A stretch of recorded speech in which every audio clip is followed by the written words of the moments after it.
is ever a third party that shows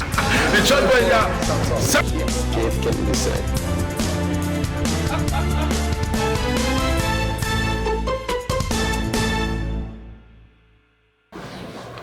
Okay, yeah, welcome back, viewers. Honorable, so you were saying something before we went on break. Right. So let me allow you to finish that thought. Right. So what I am saying is in that I want people, especially people who are willing to be a part of our movement and our party, is that it is not impossible for us to win, given the percentage of voters. So there are a certain number of percentage that is aligned to the Conservative and a certain percentage that is aligned to the Liberals and to a less extent the NDP. Don't worry about that. The greater number, that 60% that is out there for the taking. And I believe that if we can present them with an alternative, they will come out and vote. If they can believe in us and if they can believe that I really and truly represent them and represent change, then this will be a landslide victory. Canada is always a leader in the world, and we can lead. You know, Prince, it has been historically, it's only two parties that, even my own country that I was born, it's two parties for the entire time, for the last 60 years. And a very astute radio commentator once said, the reason why there is only a two-party system in Jamaica is because what happened is, if there is ever a third party that shows some prominence, the two main party collude and crush them. And I believe it's the same thing in Canada. They probably do not crush to the same extent, but look what they're doing to us now. They are trying to keep us out of the next election. You know, I was reminded. Don't you think people will say that you guys are the whipping boys? Just Right. I want to remind people of something that JF Kennedy said. For evil to continue, good men do nothing. And good men, we have to stand up. We have to do something. I'm out there. I'm asking you guys to join us on this road to victory. History is in the making. We can make history together in the next election, because Canadians cannot trust these two parties that has been leading them for the last 157 years. You know, we in Canada, we have 23 prime ministers. 23 prime ministers. Only one woman, Kim Campbell, and she only served 9 months. So what is that saying? There's never been an Indian prime minister. There's never been a Chinese prime minister. Only one set. Now that you've mentioned this, okay, let me move to my next two questions. Yes. I want you to say something about education. Right. And also talk about social equality. Right. So based on what you just said now, right. So talk about social equality, talk about education, right. and then help me talk about governance and transparency. Right. So I would love you to. So one thing I can promise Canadians is this, and our young people, that in the first 100 days in office, we're going to cancel 80% of all outstanding student loan. We're gonna cancel it, and if we can do a full 100%, we will. As I said, I do not have the total numbers, but given that this government has given away $13 billion to a war that is not our war, the Ukraine war is not our war. But without the actual statistics, how are you sure of achieving that? Because I know our total student loan debt is less than $13 billion, right? And if there was a report out recently to remove all all the street people and homeless people in Ontario will cost the government 240 billion, 240, yeah, right, $million. $240 million. Sometimes the numbers get a little bit murky. So $240 million. That's $250 million. We gave away 13 billion. We could have cleared up our people off the streets. Canadians like me, we're feeling left out because this government is just catering to one demographic of people, and Canadians who have worked and built this country are seeing what they have worked for eroded, and they feel left behind. And that's wrong. Okay. Now, my understanding in that regard is, in a layman's explanation, Right. that the Canadian system works in a way that they give to you, and you grow to a level where you begin to be the giver or the one who donates. Right.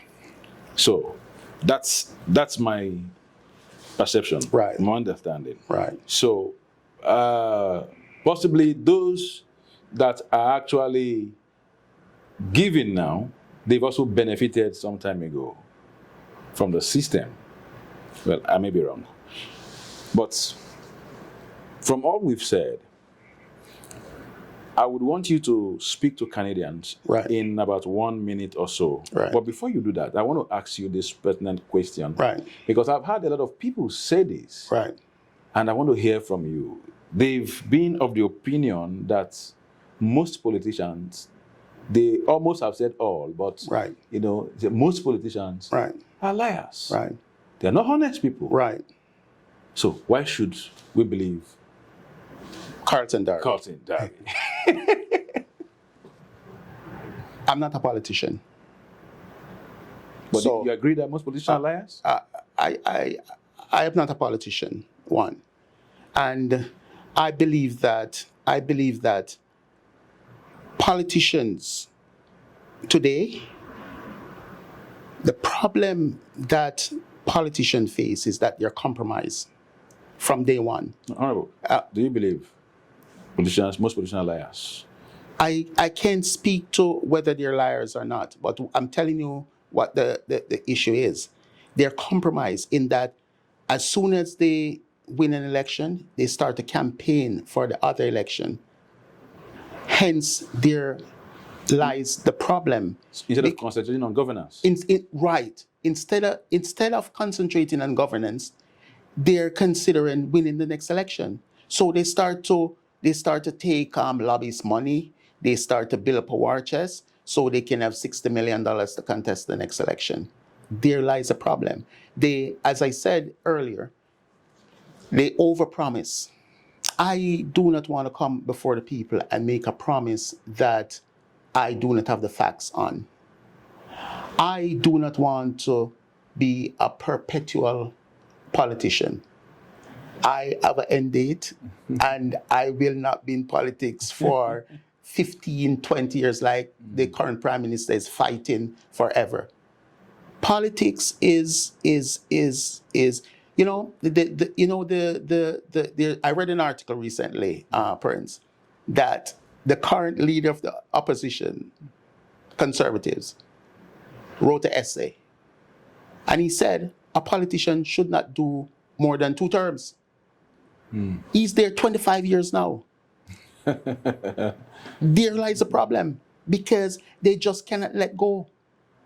This, as I said, I'm not a politician. I won't be perpetually campaigning. I am here to get into office, to make the tough decisions for Canadians, to get Canada on track again. And as such, I will not be seeking 3rd, 4th, 5th, 6th election. So that is one thing Canadian can rest assured, that you will not have perpetual campaigning from this leader, and I do have an end date in mind. So I am not here forever, like the current politicians. My wonderful viewers, if you are hoping to hear from CARLTON Darby's mouth today that all politicians are liars or not, so maybe another time. So, but let's give you the opportunity to address Canadians just with 1 minute, and before we bring this to a close. So, as I said, Canadians, the next election is going to be one of the most consequential elections. It is such that Canadians are at a crossroads. We're at a crossroad at a time when Canadians do not trust the current leaders that has been there for the last 157 years. They have seen that these two parties have failed them. They have heard the broken promises. I don't know if they're lies, but they have encountered the things that are less than honest. This party, United Progressive Party of Canada, represent change. The time has come for change. 23 prime ministers we have seen in 157 years. Time has come for a change. I believe that if we as a party can raise a minimum of $25 million, we can get our message out. We can be honest with Canadians. And most importantly, Prince, everything is going to start with changing, updating our income tax system, or reforming our income tax. I wanted to hit on stratification of wages and other issues like inflation and all of that. I just want to touch one thing. These politicians, people talk about GDP. You're not going to hear the Minister of Finance talk about the GDP deflator. People know about the GDP. Very few people know about the GDP deflator, which, in my opinion, I'm not an economist, but in my opinion, that is a better measurement of where we are in terms of the, as I want to call it, the basket of goods that determine where inflation stands. And in closing, I want to say to the people who claim that they don't want to be involved in politics, you're wrong. Because if you guys remember COVID, if you remember what happened in COVID, then you will understand how important it is to vote and how important politics can be.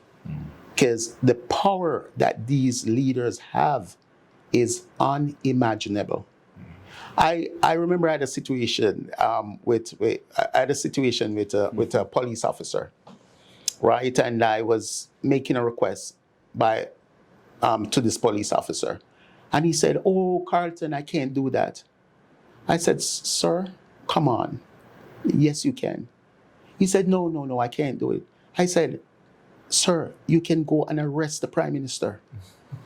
And he laughed and he conceded that, yes, the police, they are powerful.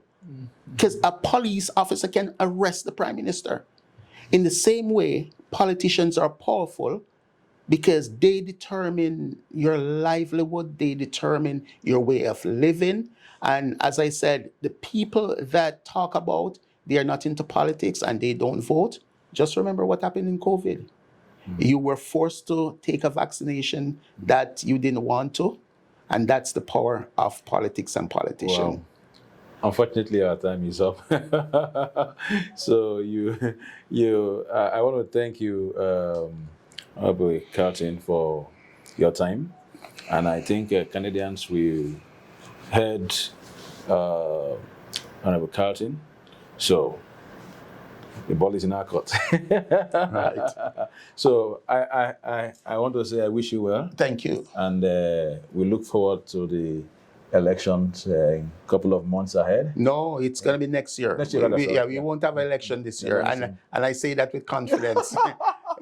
Even though it's a Prime Minister, Uka, yeah, we won't have an election this year. But I challenge Canadian, time for change. Time come for change.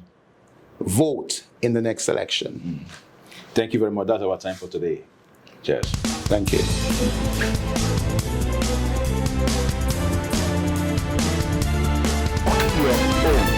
If there is ever a third party that shows, yes, JF Kennedy said,